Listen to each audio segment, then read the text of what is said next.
자, 안녕하세요. 오늘은 형우 경매 조성현 대표님 뵙고 아지오 20일에서 오늘 촬영하고 있습니다.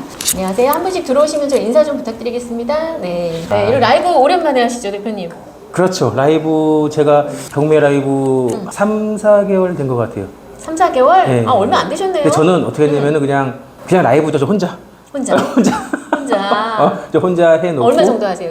하다 보니까 막 1시간 반 막 이래요. 그쵸, 금방 가죠. 네. 네. 이게 또 이제 전달해드리고 싶은 게 많으니까 끼가 새끼를 차고 막 이래가지고 자꾸 얘기하다 보니까는. 네. 어쨌든 저희 대표님 덕분에 저희 유튜브 구독자가 2,300명이 넘었습니다. 오늘, 네, 박수.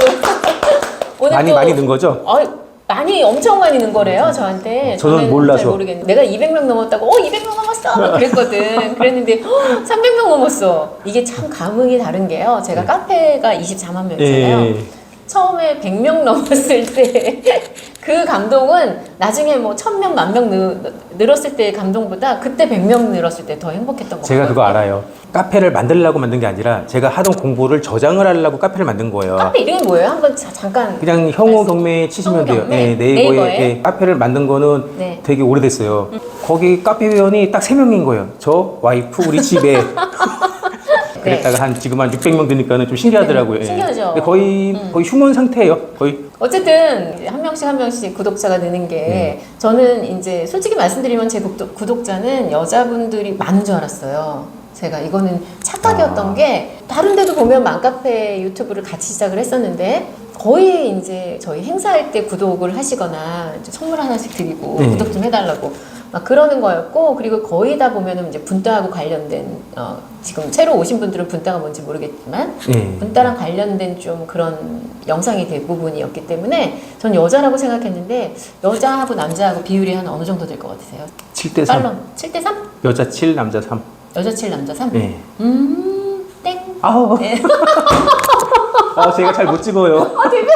맞히는 줄 알았어. 그 대표님 표정이 어떻게 알았지? 이런 표정이었는데. 어떻게 알았지가 언제까지 거기 어떻게 알았지는 뭐냐면 뭐지? 진짜 맞췄나 했는데 거꾸로. 거꾸로. 그 얘기하기 전까지는 진짜 내 그 표정이 맞았어. 거꾸로 6대 4 정도 됐었는데 최근 들어서 이게 더 올라가가지고 남자가 7, 여자가 4. 그래, 진짜로요? 네, 신기하죠. 깨깨엄마님 들어오셨고요. 아까 코엘라 7호님 들어오셨고. 대표님 보이세요? 저기 안 보이세요? 안경 끼셨잖아요. 원래 안 안경 낀 이유가 잘 보이려고 낀 건데 안 보일 나이가 된 것 같던데요? 다행이네요. 전 제가 다행이라고요. 아직까지 예. 다행이구나. 오늘 대표님하고 여기서는 뭐 경매 얘기도 좋지만 오늘 궁금한 거 있으시면 물어보시면 답변을 해드릴 거고, 살아온 얘기며 다음 주면 추석이잖아요. 그렇죠. 그래서 추석 전에 이제 가족들도 만날 거고 거기서 나올 추석 전에 또 부동산 아마 발표도 할 텐데. 네, 맞습니다. 네, 그렇죠. 발표할 나올 거다 뭐 이런 얘기는 하는데 어떻게 나올지 그 기대, 그리고 대표님 예측 뭐 그런 거 플러스 이제 살아온 얘기 뭐 이런 걸 그렇죠. 한번 나눠 보려고 합니다. 대표님 제조업 했던 거랑 지금 하시는 거랑 수입은 어떠세요? 제조업은 잘 됐어요. 잘 됐었는데 제가 이제 2008년도 리먼 사태가 터질 때 제가 2008년도? 독립을 했죠. 제가 이제 독립할 때 주위에서 저한테 다 욕을 했어요. 5월 18일 날 사업자 내고 그해 7월 8월 달에 리먼 사태 미국이 터져가지고 전 세계가 안 좋았죠. 그래서 달러 환율도 엄청 네, 올랐거든요. 엄청 올랐죠. 네. 그래서 제가 볼 때 그때 그 생각을 했어요. 지금 대표님 말씀대로 사업은 시국이 안 좋을 때 해라. 왜냐면 사업은 경기가 좋으면 누구나 다 돈 많이 벌어요. 다 똑같이 잘 돼요. 근데 시국이 안 좋을 때 나와서 하면은 거기서 살아남으면은 살아남는 거고 거기서 망하면은 같이 망하는 거고. 근데 이제 어쨌든 나오기 전에 보통 사람이 그냥 나오지 않잖아요. 1년 정도 준비를 한단 말이에요. 내가 나가서 뭘 할 건지를 다 준비하기 때문에 약간의 노력과 준비하고 약간 안 좋은 상황만 넘어가면은 괜찮아요. 그렇게 해서 저는 독립하고 나와서 첫 해 35살에 독립을 했단 말이에요. 지금 15년, 16년 제조업하고 있는데 첫 해 제가 이것저것 다 쓰고 1억을 벌었어요. 네. 독립을 하기 전에는 치밀하게 1년, 2년 정도 계획을 세워야 하고. 돼요. 그냥 나오면은 네. 될 수가 없어요. 맞아요. 세상이 그렇게 나와서 보면 추워요. 많이 추워요. 이 세상이 춥기 때문에 그렇게 해서 나와서 돈 잘 벌어서 제가 그 돈 갖다가 기계 사서 제조업을 본격적으로 하려고 들어가서 하는데 그때부터 이제 내리막길로 가는 거죠. 세상이 깊더라고요. 부도 딱 맞고 그 다음에 물난리 나고 차 퍼지고 쫙 내려가는 거예요. 내려가다가 제가 거기까지 가봤어요. 보통 사람이 다운되면은 지하는 안 내려간단 말이에요. 평지가 끝인데 제가 지하까지 갔잖아요. 그래서 야, 또 다른 출구가 뭐가 있지 않을까. 그래서 앉아가지고 생각을 한 게 왜 대기업들은 자꾸 이 계열사를 만들까. 그때 생각을 한 거예요. 네. 아, 또 다른 출구에 또 다른 돈이 회전을 네. 시키려고 하나 보다 네. 해가지고 그래서 제가 이제 2015년도에 경매책을 산 거죠. 공부를 하려고. 그때 샀는데 책이 너무 어려운 거예요. 책을 잘못 산 거예요. 너무 어려운 책을 산 거야. 아, 처음부터. 샀는데 뭐 아무것도 모르겠더라고. 뭐 민법 얘기하고 그래가지고 책을 접었어요. 그렇게 하다가 다른 출구를 찾다가 경매를 하게 됐는데 지금 보면은 그 얘기도 해요. 저 아시는 분들이 제가 단시간 내에 많이 저질렀어요, 막. 왜냐면 이제 사업을 했던 게 있어가지고 일반 사람들은 하지 못할 행동을 많이 했죠, 과감하게. 소액으로 막 땡기고 하고 뭐, 약간 좀 신기하게 많이 저질렀는데 지금 보면은 다시는 못할 것 같지만 또 하겠죠? 성향이 할 성향이니까 이미 가장 늦었기 때문에 지금 하는 게 제일 좋고 더 늦기 전에. 그러니까 무조건 지금 뭐든지 하는 게 제일 좋아요. 대신 내가 적성에 맞아야 돼요. 그러니까 적성에 맞는 걸로. 저는 이제 네. 뭐 얘기하고 돌아다니고 이런 게 좀 맞더라고요. 그 이제 회사 생활할 때도 영업할 때도 회사에 있으면 답답한데 나가면은 네. 기분 전환되고 하니까 네. 그렇게 하다 보니까는 부동산도 괜찮은데 제가 후회한 게 그거예요. 그러니까 저희 회사가 광주에서 용인에 있는 회사로 납품을 가거나 거래처를 갈 때 딸마다 가는 길이 있어요. 네. 거기를 15년간 갔는데 그 동안에는 눈에 안 보였던 거죠. 거기가 지금 개발돼가지고 스타벅스가 그 라인에 3개가 들어온 거예요. 스타벅스 들어오고 먹방 한우 오고 뒤에 뭐 맥도날드 오고 그게 이제 보이는 사람이 있는데 저는 그렇게 오래 다녀도 관심이 없으니까 안 보였는데 항상 관심을 가져라 그랬지. 뭘 하나 지나다녀도. 맞아요. 그러니까 주의 깊게 봐야 되고 제가 또 상가 공부하다 보니까는 또 간판만 보이는 거예요. 눈에 꽂혀가지고. 저는 약간 성격이 뭐에 꽂히면 그것만 가는 게 있어요. 그렇다고 나쁜 거에 꽂힌 거는 빨리 턴을 해야 돼요. 네. 다시 리턴해야 되니까는 그런 식으로 꼭 직장 생활 해서 여유롭게 사시는 분들은 문제가 안 되겠지만 우리가 100세 시대에 60세에 또 은퇴하고 노후도 걱정되고 해야 되니까는 뭐 투잡이나 뭐 쓰리잡이나 뭐 해서 뭐 하나 하면 좋지 않을까. 어제도 이제 저희 그 테니스 치는 모임에서 처음으로 식사를 했어요. 그분들도 궁금한 거예요. 제가 뭐 하는지. 그러니까 이제 계속 물어보는데 제가 대답을 안 했어요. 그래서 제가 한 10분 동안 제가 살아온 얘기를 간략하게 했죠. 그러니까 이제 그분들이 나이가 저희랑 비슷하니까 은퇴도 해야 되고 그러니까 걱정이 되는 거죠. 그런 식으로. 남자는 더 그럴 거예요. 그렇죠. 거의 남자죠? 예, 그렇죠. 우리 집 어저께 저희 큰애가 이제 친구랑 같이 아침에 뭐 깨울다 보니까 친구랑 있는 거예요. 걔가 이제 그 아버님이 은행 팀장님이신데 예. 아파트 팔고 항상 이 인생사 세옹지만이 나온다니까. 아파트를 팔고 우리랑 같이 내가 이제 23평 아파트 판 거 거기서 절로 이사를 가셨어요. 그 빌라로. 예. 구미동. 구미동? 예. 거기 빌라 엄청 많잖아요. 예, 그렇죠. 넓은 평수. 구미동 많죠. 예. 거기를 사셔가지고 아파트는 계속 오르는데 거기 안 오르는 거야. 안 올랐죠. 예. 그래가지고 막 아는 맞아요. 분이라고 그분한테 맨날 가는데 거기 괜히 팔고 와가지고 지금 맞아요. 와이프한테 막 맨날 혼나고 있다고 얘기하셨는데 이제 이번에 이제 오르는 잘 됐어요. 네, 그래서 너무 거기가- 기분이 좋더라고요, 솔직히. 거기가 구미동이 평지여서 많이 네. 올랐어요.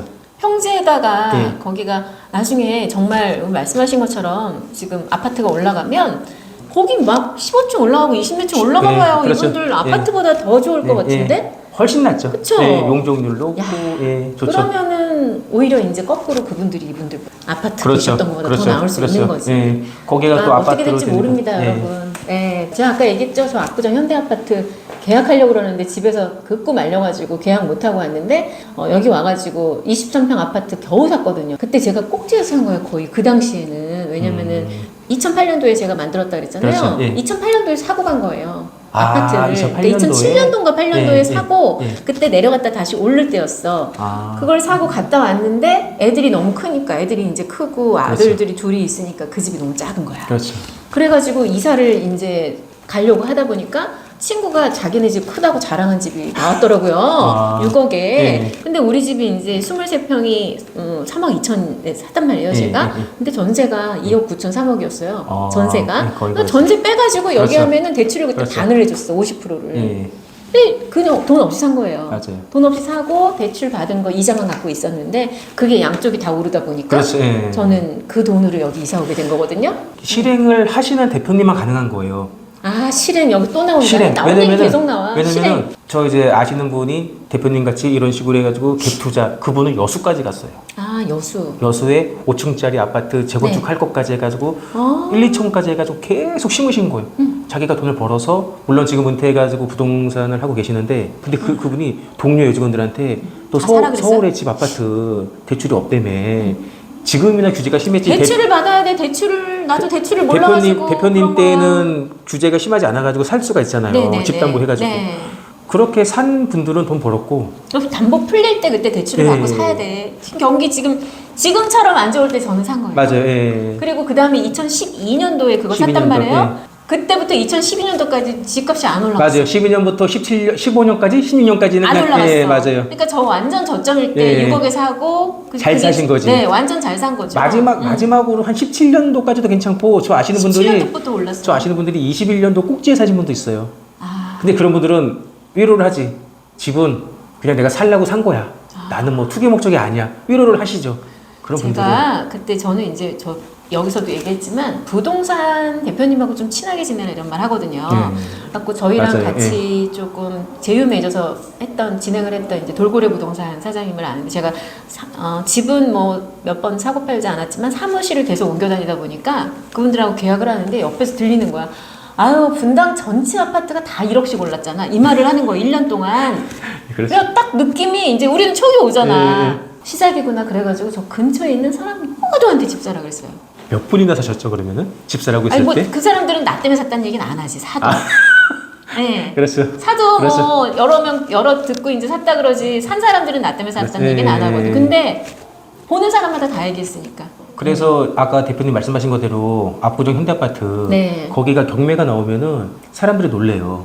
경매 금액이 매매가로 낙찰을 받아버려요. 그니까 나 그때 놀랬어요. 그런 지역이 있어요. 강남 3구하고 용산은 나라에서 정했잖아요. 규제로 정해놨고. 들어와. 네, 그리고 거기가 토지거래로 묶어놨단 말이에요. 토지거래 허가구역이에요. 그러니까 제가 만약에 그 압구정 현대아파트를 제가 지금 돈 주고 사면 이사를 가면은 물론 거기 구청장이 왜 이사 오냐 물어봐가지고 또 다 제가 쓰겠죠. 뭐 화장실이 하나인데 2개가 필요하고 아, 그런 걸 쓰고. 토지거래 허가제가 이 나라에서 마지막으로 할 수 있는 가장 큰 규제예요. 진짜 심한 규제예요. 어디서 돈 났니 이런 것도 막 다 다 따지고 돈. 다른 데는 안 따지는데. 그래서 이제 그 자금 출처 계획서를 쓰죠.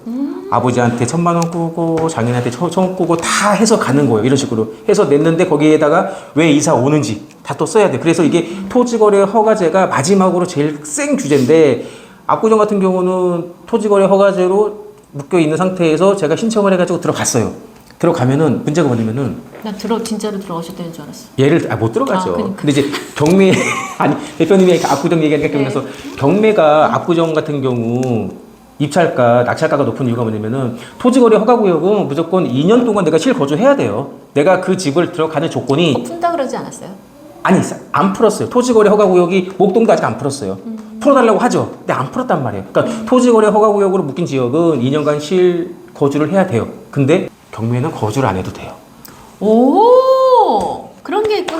그래서 낙찰 받고 네. 50억에 낙찰 받고 50억에 전세 놔도 네. 아무 문제 없어요. 그래서 낙찰가, 입찰가율이 높아지는 거예요. 아, 여기서 또 그런 게 또 네. 있어요. 예. 그거 말씀하신다. 유튜브 보니까 대출 방법 많다고 하시던데 방법 있어 만들면 돼요. 막 그러셨잖아요. 제가 팁을 드리는 거는 그 원하는 지역을 가시되 내가 경매로 갈 건지 매매로 갈 건지를 정하시고 얼마의 투자금이 있으면 그 금액 가지고 대출 상담사하고 상담을 해야 돼요. 근데 그 대출 상담사들이 금액을 세게 안 부른단 말이에요. 그러니까 많이 안 해준단 말이에요. 안 해주기 때문에 경매 같은 경우는 경매법정에 가세요. 그냥 혼자 가시면은 대출 전문 상담사들이 명함을 다 주신단 말이에요. 아, 거기 가면. 네, 그러면은 네, 네. 사전에 그 명함 받고 제일 중요한 거는 주민번호는 주면 안 돼요. 주민번호 주는 순간 내 개인정보가 뚫리기 때문에 또 그분한테 대충 이런 거 갈 때 대출 얼마 나오냐고 물어보면은 그분들 아는 전국을 다 확인해줘요.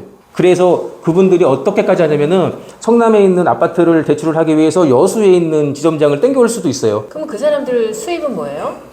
수수료 같은 걸 받나요? 너한테 받는 게 아니라 은행권 쪽이랑 은행에서. 성사가 될 때 얼마씩 거래가 형성이 되죠. 픽스가 돼 있어요. 건당 얼마. 그러니까 이분들 제가 알기로는 연 뭐 1억도 버세요. 중요한 거는 그냥 무작정 궁금해하지 말고 직접 가서 물어보셔야 돼요. 그래서 법원에 가서 명함 받아가지고 그분들한테 한번 알아봐 주면 그분들이 1금융, 2금융 다 아세요. 그러니까 싹 알아주기 때문에 그분들 명함 뭐 이만큼씩 받으니까 한두 명만 연락하면은 대출 얼마 나옵니다 얘기하고 네. 강남 같은 경우는 규제가 묶여 있으니까는 네.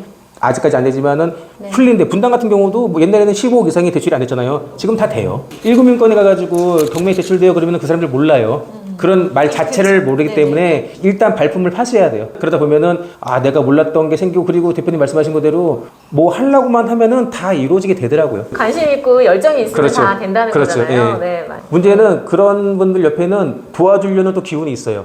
맞아요. 예, 그 기운이 있어. 이 얘기 다 나오지 항상. 예, 그 기운이 다 있어. 예, 했거든요. 맞아요. 맞아요. 예, 맞아요. 왜냐면 자기가 만드는 거야. 맞아요. 예. 내 나의 아우라처럼 내가 그렇게 열심히 하면 말을 안 해도 도와줘. 맞아요. 그 사람 도와주고 싶거든. 맞아요. 예.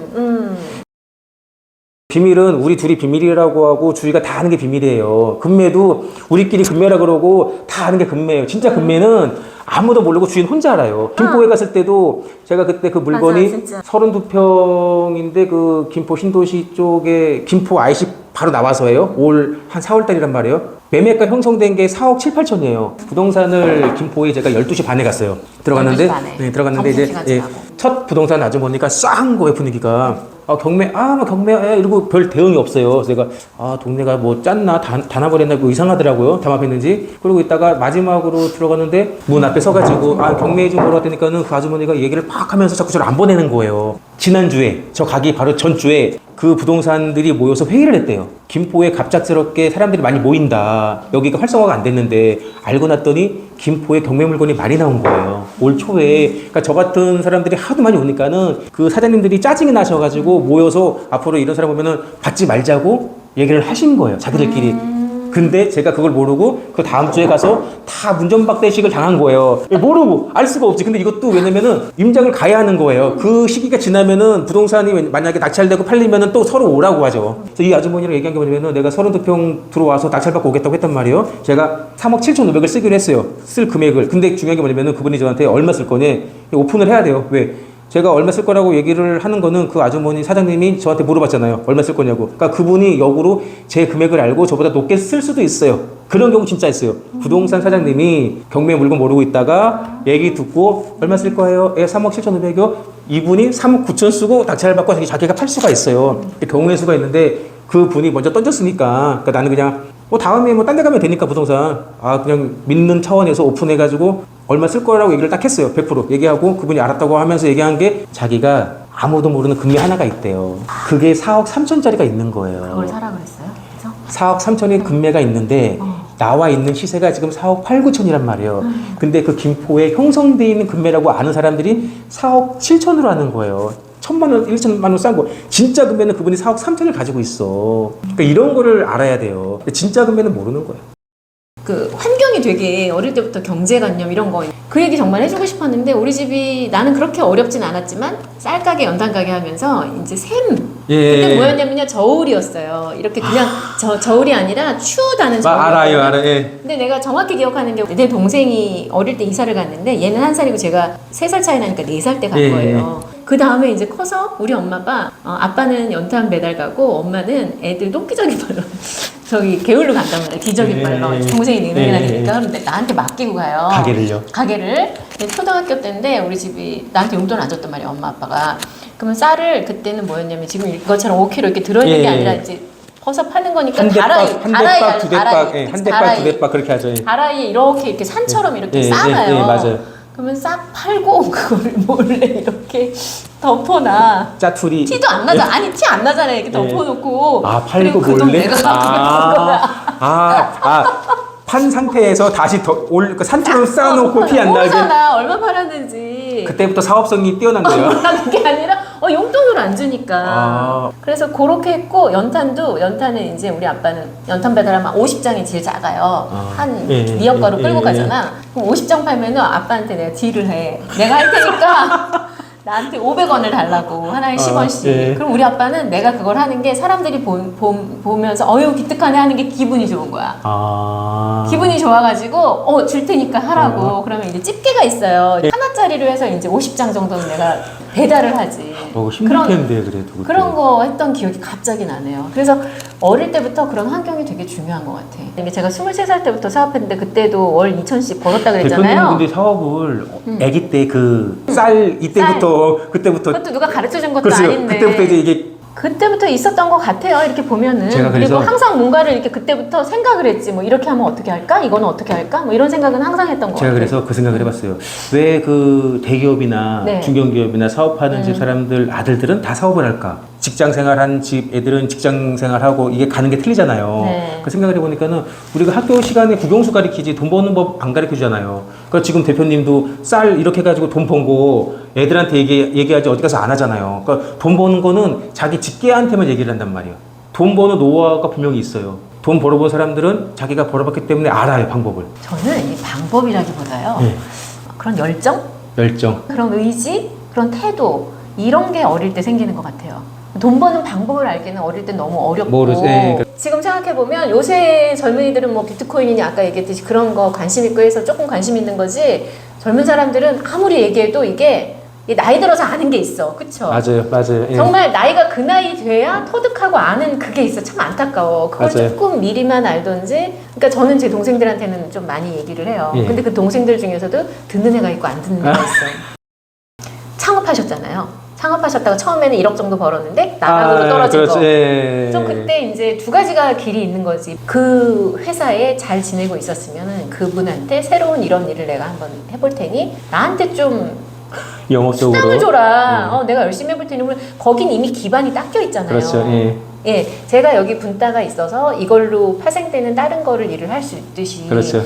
그런 거를 조금 찾아보는 것도 저는 팁이다. 이제 이런 말을 어저께 제가 했거든요. 대표님 거기에 대해서는 어떻게 생각하세요? 맞는 말씀이에요. 이게 그 나이 때는 안 보이는 게 있어요. 그때는 제가 그냥 재벌 될 줄 알았어요. 단순하게 나는 그냥 제조업으로 그냥 끝장을 낼 줄 알았어요. 그냥 돈 잘 벌 줄 알았어. 근데 지금 만약에 다시 글로 가면 어때요? 나 이제 안 할 것 같아. 아예? 아예? 지겨워가지고 막 뭐 이것저것. 아니 이 얘기하면은 안 되는데. 그렇죠. 그 지금 그 제조업 했다가 안 되시고 다시 또 하고 계시잖아요. 그래도 제조업 지금 15년 차예요. 2008년부터 지금까지 쭉 하는데 중간에 돈 벌었다가 꼬꾸라졌다가 올라갔다 이게 이제 싫어서 다른 거를 잡았지만 다른 거를 하기 위해서 부동산을 하지만 기본은 제조업으로 가는 거죠. 그러니까 제조가 여러 가지가 있는데 저는 접점을 한단 말이에요. 네. 지금 대표님 말씀대로 실수한 게 그거예요. 제조를 한 우물만 판 거예요. 하나만. 예를 들어서 핸드폰 만들면은 핸드폰만 계속 만드는 거예요. 여기서 다른 거 해가지고 핸드폰 뭐 케이스 만들까 뭐 액세서리 만들까 하면 되는데 그냥 얘만 계속 해버리니까 시야가 안 보이는 거예요. 제조업 회사에 다니시는 분이나 시야가 좁은 게 직장생활이 시야가 좁다라는 게 내가 하던 것만 본단 말이에요. 그러니까 그때 약간 조금 딴 데를 봤으면은 다른 것도 봤을 텐데 왜냐면은 저는 무조건 기계 장비가 세팅이 돼 있으니까 이거를 승부를 내려고 계속 접점만 한 거예요. 아무것도 안 하고. 그러니까 지금도 그건 후회를 해요.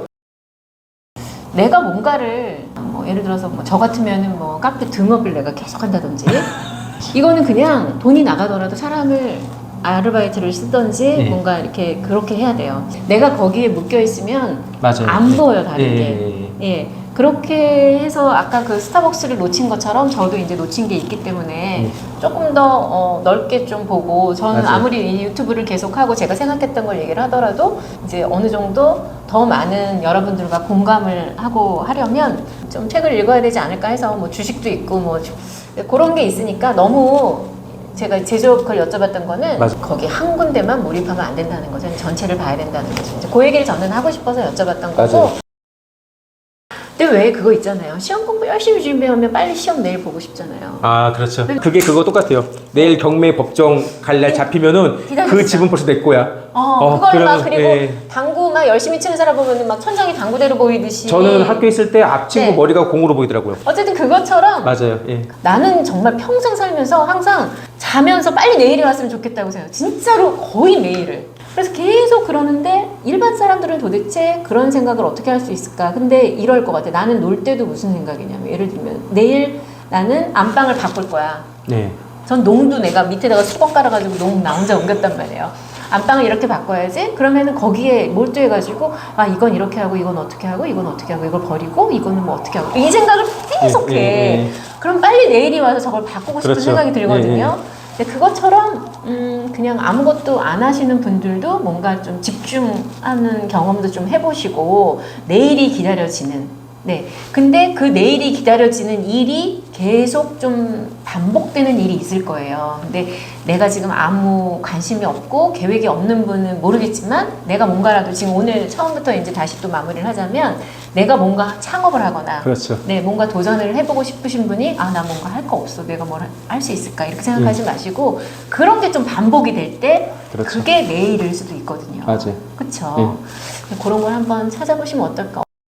네, 다음 저희 추석 지나고 대표님과는 이제 10월에 또 다시 찾아뵙도록 하겠습니다. 네, 행복하고 풍성한 한가위 되시길 바랄게요. 네, 감사합니다. 감사합니다.